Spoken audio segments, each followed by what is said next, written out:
PIB endettement qui avoisine les 74%.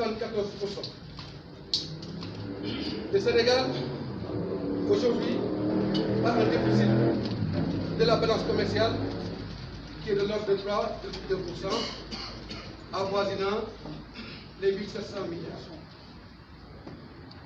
Comment dans ce pays qui accumule autant de déficits majeurs peut-il aspirer à devenir dans l'immédiat un pays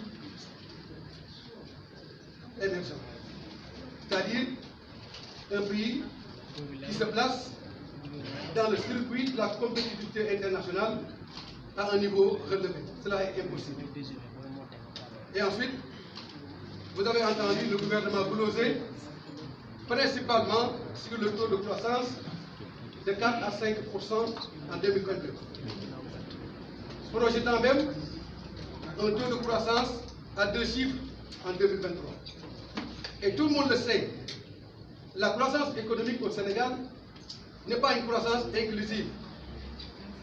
Cette croissance, elle est essentiellement portée par le secteur tertiaire, notamment par les télécommunications, les assurances et les banques. Et vous savez parfaitement que le taux d'employabilité de ces secteurs est extrêmement faible.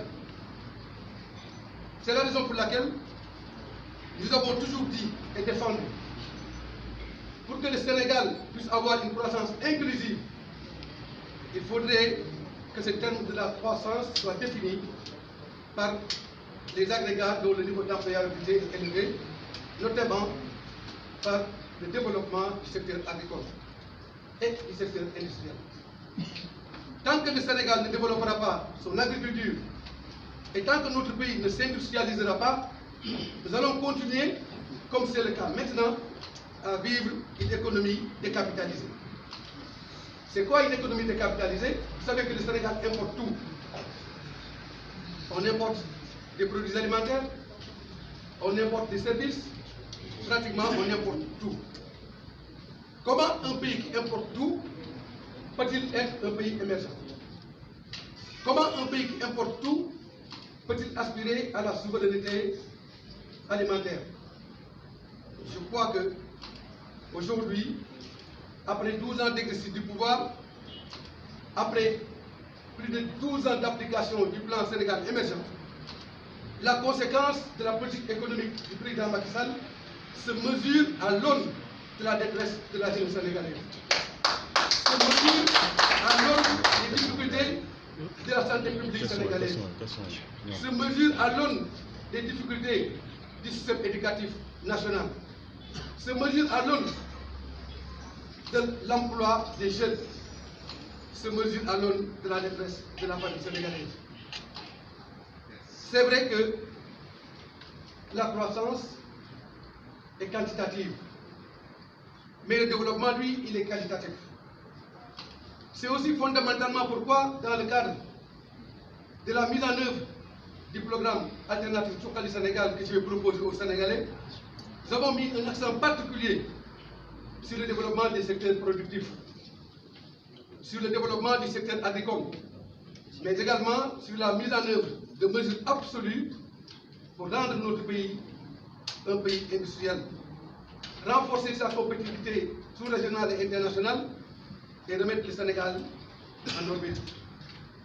Tout cela n'est pas le cas du plan Sénégal émergent et après 12 ans d'application, le résultat, il est comment? Le résultat, il est nul. Le résultat, c'est comment? Le résultat est à l'impression d'un échec patent. Alors, comment dégager des perspectives et demander aux Sénégalais de nouvelles perspectives après avoir échoué aussi lamentablement? Il faut changer de paradigme. Il s'y ajoute que dans notre pays, les libertés sont bâillonnées. Nous le savons tous. Nous savons aussi que la démocratie sénégalaise est menacée. Nous savons tous que la justice, elle est faite pour les Sénégalais, mais la justice n'est pas faite pour Macky Sall et son clan. Oui, il y a une justice au Sénégal, une justice à deux vitesses. Une première vitesse pour le peuple sénégalais, mais également une vitesse très lente pour Macky Sall et son clan. Vous savez tous, et vous l'avez lu, le rapport de la Cour des comptes. Le rapport de la Cour des comptes stigmatise de manière systématique la concussion, la corruption et la malgouvernance de nos institutions. Au-delà du rapport de la Cour des comptes, tous les rapports des institutions de contrôle de l'État, que ce soit l'inspection générale d'État, que ce soit l'OFNAC, que ce soit toutes les autres structures liées au contrôle, que ce soit l'ARMP et autres, chaque jour, l'incurie du gouvernement est manifeste.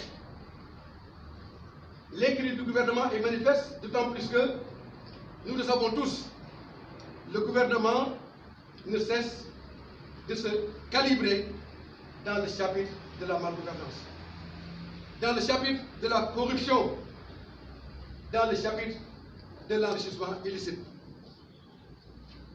C'est pourquoi je vais, en 2024, en devenant le 5e président du Sénégal,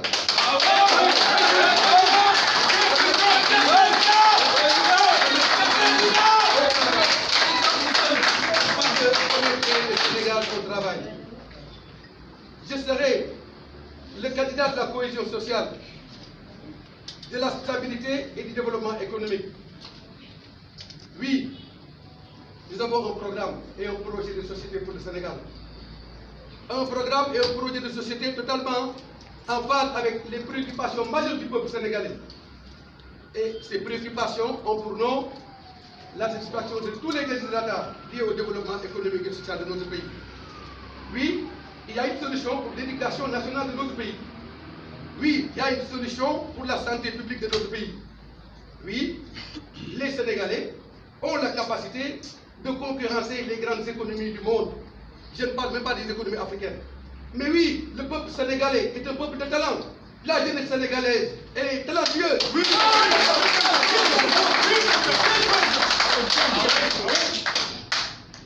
C'est pourquoi nous avons dit et nous répétons qu'il faut changer de paradigme.